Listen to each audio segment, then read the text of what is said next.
presented by Aditya Recording Studio, Gopalganj. Gopalganj.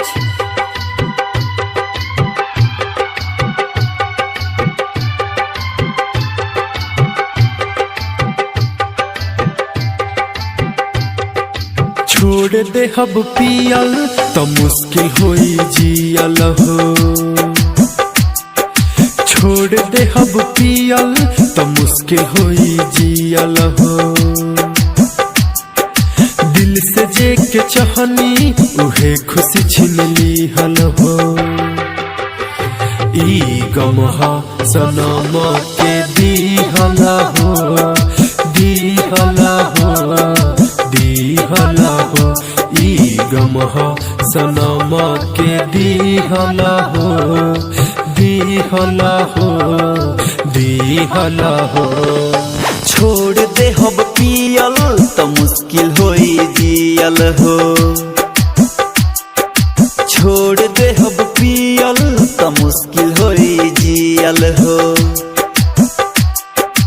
दिल से जे के चाहनी उहे खुशी छीन लीहल हो।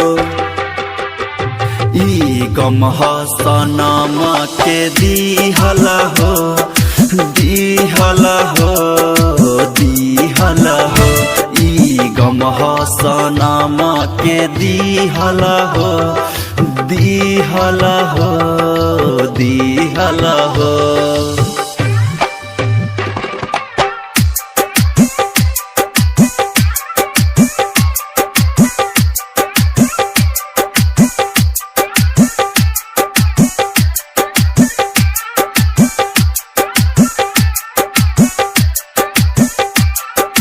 Music Director Vikas Raj, Gopalpur.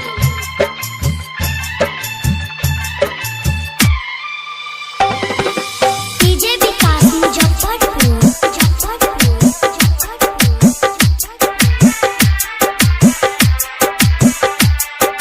उ त खुश बाड़ी पिया पास हो।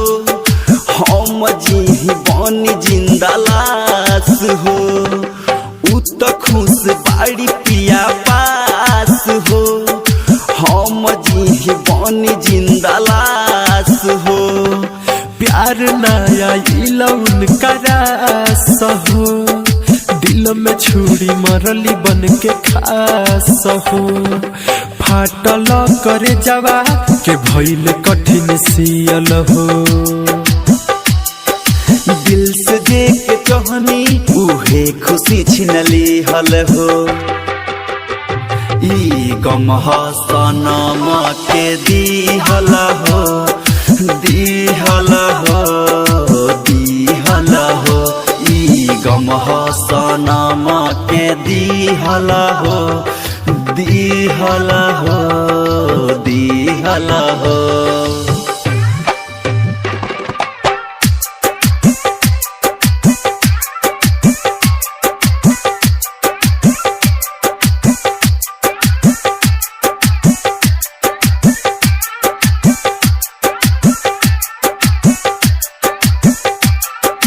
Music Director Vikas Raj, Gopalpur.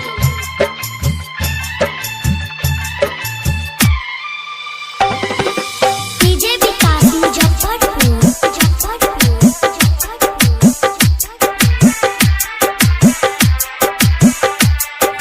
याद आवे बीतल सब बात हो।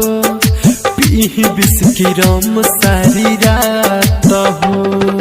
याद आवे बीतल सब बात हो। पीह बिस्की रम सारी रात हो। जान जान कही कैली घात हो। जान काट तारी पिया साथ हो। प्यार नाही करी हो दीपक कहस रियल हो।